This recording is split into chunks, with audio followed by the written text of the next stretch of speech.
Hello, good morning guys! At alam nyo ba, isa sa mga pinagkakaabalahan naman ng lola nyo ngayon, hindi na pagpa-farming dahil after 3 days hindi pa tayo nakakapunta kasi umulan noon. So ngayon, ang ginagawa natin ay nagwa-wax tayo ng ating sahig at look at that! Pwedeng madulas kahit langaw.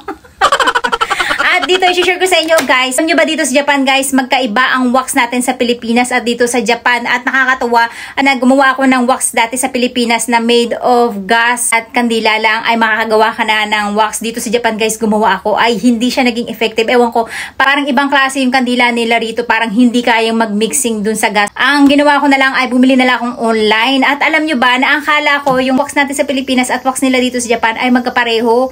Hindi pala guys. Yung wax nila dito, hindi mo kailangan bunutin. Pagkapahid mo ay ultimano, magiging makintab na kagad yung sahig nyo. Nakatulad niyan. Ayan, nakikita nyo ba yan? Ayan, parang nananalamin na talaga sa sobrang kintab. At ito yung share ko sa inyo. Ginagamit ko guys, ang pangalan niya ay All. Kung bakit ay All. Lahat siya ay pwede nyo gamitin. Ginagamit ko rin siya sa mga kahoy. So pag kayang niya daw pakintabin ang inyong sahig. At proof natin dyan, ayan, nakikita nyo yung sahig ko.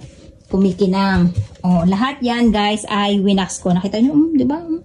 Tingnan nyo yung cabinet ko. O, nagre-reflect pati yung ref namin.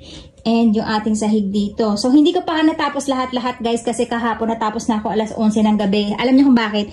Hindi kasi siya pwedeng as is na ipahid. Kailangan ay mag-vacuum ka muna, lampasuhin mo muna yung sahig, saka mo papatuyuin ang ventilador bago mo siya papahiran ng ating wax. At yan ang ipapakita ko sa inyo kung paano ko ginagawa yung pag-wax ng sahig namin. And for the cleaning ang lola nyo, diba? Hanggang doon natapos natin at yung ating entrance. So, ang gagawin naman natin ngayon, tawag dito, karaoke room. Ayan. Hanggang dito lang ako nakatapos kahapon.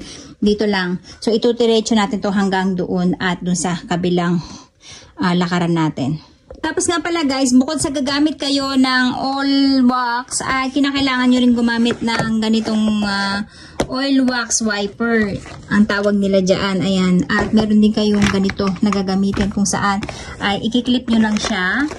At pag bumili kayo nito ganyang kalaki guys, may set na siya na katulad nito ganyang kalaki. So dito mo lang siya isasalin and then yun yung gagamitin mo para mapahid natin. Ayan, dito mo siya isasawsaw. Pero nakakabit na siya dito pag sinawsaw nyo siya. At ang itsura nito guys, para siyang napkin.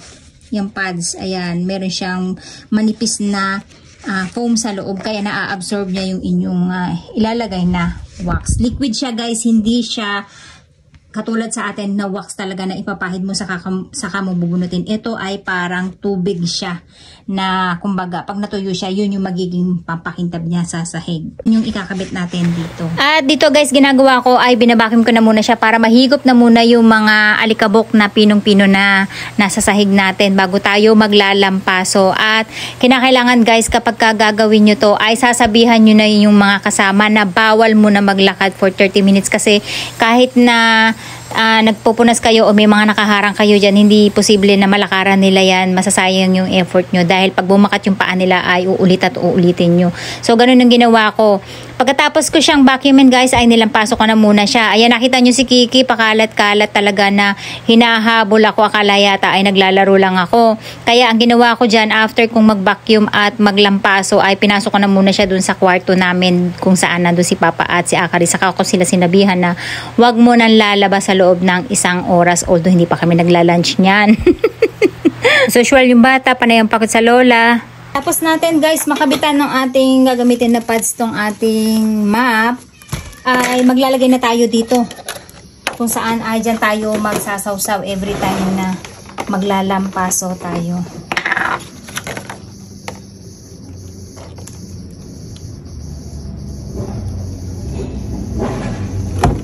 So ayan, takpan lang natin guys kasi natutuyo yan. At ganyan lang, isasawsaw natin dito. Ibababad natin ng konti hanggang sa ma-absorb niya yung kanyang tag dito, yung ating nilagay. Ayan. At papatakin lang natin guys kasi kapag lawang-lawa naman siya, nagbubuo-buo yung ating ipapahid. Kaya kailangan ay saktuhan lang. Papatakin lang natin siya. Ayan. Tapos natin siyang lampasuhin at napatuyo na natin ay kailangan mag-i-start tayo kung saan yung area na doon muna at isang stroke lang yung gagawin nyo. Kung padiretso lang. Gawa ng, pag natuyo siya, makikita nyo yung marka na labo-labo yung inyong pinagpahiran. Kaya dapat kung isang linya na pa straight lang na ganito, ay isang straight lang. And then kapag may nakita kayo isang pirasong buhok, kuha ninyo kagad guys, kasi makasasama siyang tumigas at malaminate. Ganun din yung mga tumi. Kaya importante na binabacuum nyo muna at saka nilalampaso. And then pag may nakita kayong mga mancha sa sahig nyo, kailangan ay kuhanin nyo na agad bago nyo siya pahiran ng ganito. Advisable to guys dun sa mga sahig na laminated wood ang kanilang sahig. Ayan, katulad ng ating sahig dito.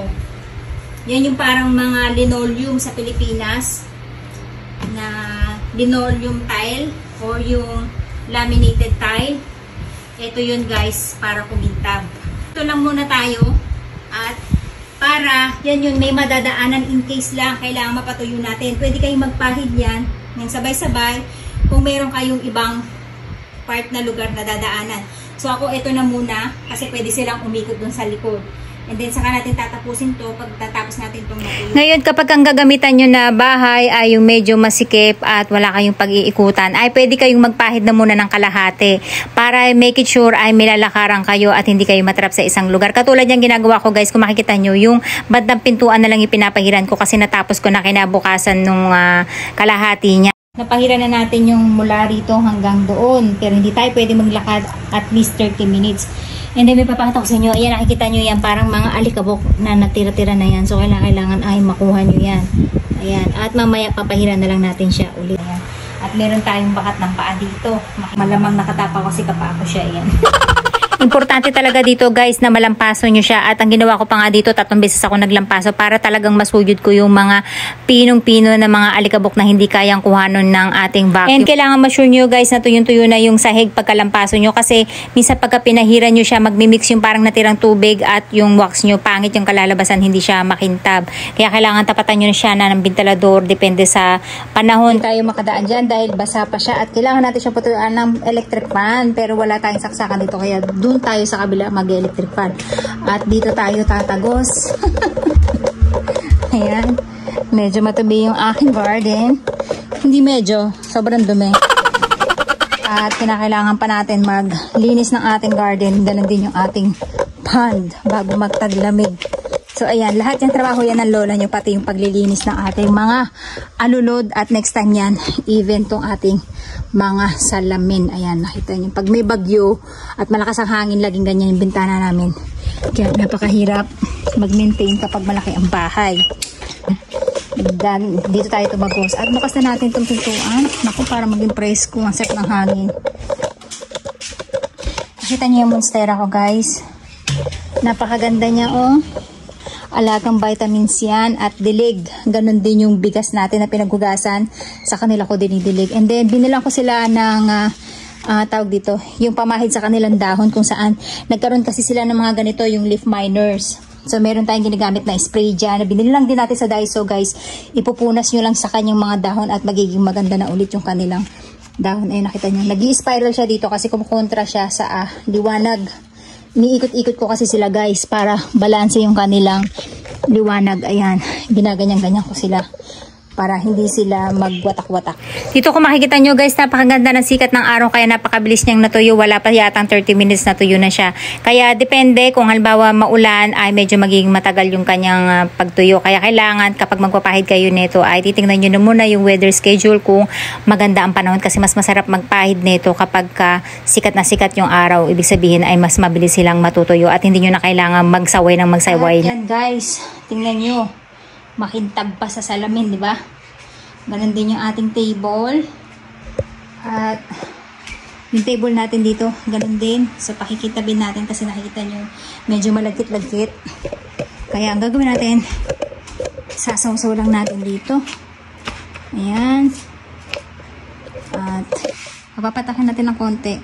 Kasi pag pumapatak-patak guys, ay medyo mag-bubbles.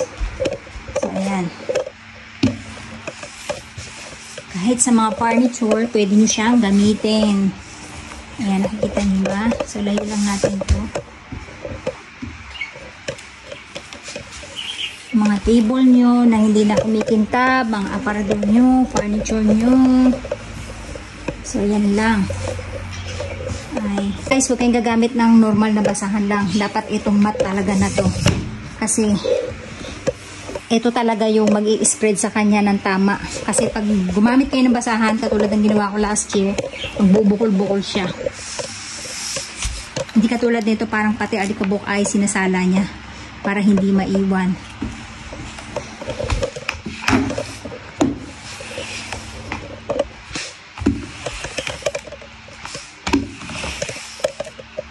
So, ayan. At naniiwan ako nagbubuo-buo na. Ang ibig sabihin yan, guys, ay patuyo na. Kita nyo, makintab na siya ulit. Yung kanilang parang malapit sa gitna na wala na. Ayan. At ang gagawin nyo lang dyan, papatungan nyo lang siya ulit ng panibago pag gusto nyo siyang pakintabin ulit. Guys, yung ating sahig, nakita nyo na yan. Ito yung after na natin siyang mapunasan ng ating wax. And napatuyo na rin natin siya ng electric fan. Ayan, kung makikita nyo, nakatapat yung electric fan natin. So, hanggang dito sa entrance ng aming kwarto. Yung kwarto namin, hindi ko pa naaayos. Ayan, nakikita nyo, para kayong mananalamin sa sobrang kintab. And pagdating dito, inuna ko talagang tapusin yung dito kasi guys, daanan to ng mga bisita. Ganon din dito sa ating entrance. Ayan, pwede nang manalamin hanggang dun sa ating pet area. And dito din. Ayan, napakakintab dyan na. So, sinama ko na rin to guys, nakikita nyo. So, barangke lang hanggang dyan sa may low. And pagdating dito, tinapos na rin natin hanggang doon sa ating massage area. And sinama na natin tong table natin. Kaya kagandahan nun guys, pati mga table nyo, furniture, or yung mga katulad nito. Ayan. So, isa yan sa mga na pahira natin. Ayan, sumama pa nga yung alikabok na natuyo. Ayan, hindi natin natanggal. So, pati dito sa sahig, ayan guys, nakikita nyo, sobrang kinang na niya. At tuyo na siya. Napakaganda niya talaga. Gamitin. Ganon din dito guys. Ayan, para kayong mananalamin, diba? So, dinamay ko na rin to. Ayan, nakita nyo, ibang-iba yung kintab niya guys. Para kayong nakasalamin na sahig. Ayan, hanggang dito. At inalis na natin yung ating duyan dito kasi gusto kong i-exercise si Papa o sanayin na magganito every morning kung tinatamad siya na maglakad or every hapon. Yung duyan natin, doon na natin siya nilagay. So, ayan guys, malinis na naman yung bahay at yung mga halaman, inayos ko na rin. So, nilipat ko yung iba dito. Ayan, dito ko siya nilagay. And then, yung ibang halaman na natin nandun sa my pet area, nilagay ko na dito. Tinaas natin yun. Kasi sinisira ni Kiki. Tingnan mo, ginawa pa lagaruan to. Tapos yung rubber tree natin, dito na rin natin nilagay. Ayan. Ayan. Diba? Yan yung ating pinaghirapan. Sobrang pagod guys. Maganda lang dito, madaling matuyo kasi nga natatapatan siya ng araw. Pero syempre, tinapatan din natin siya ng electric fan. Ay, nagpapapampam na naman yung bata. Okay, that's it guys. Ayan. Alang pa yung vacuum.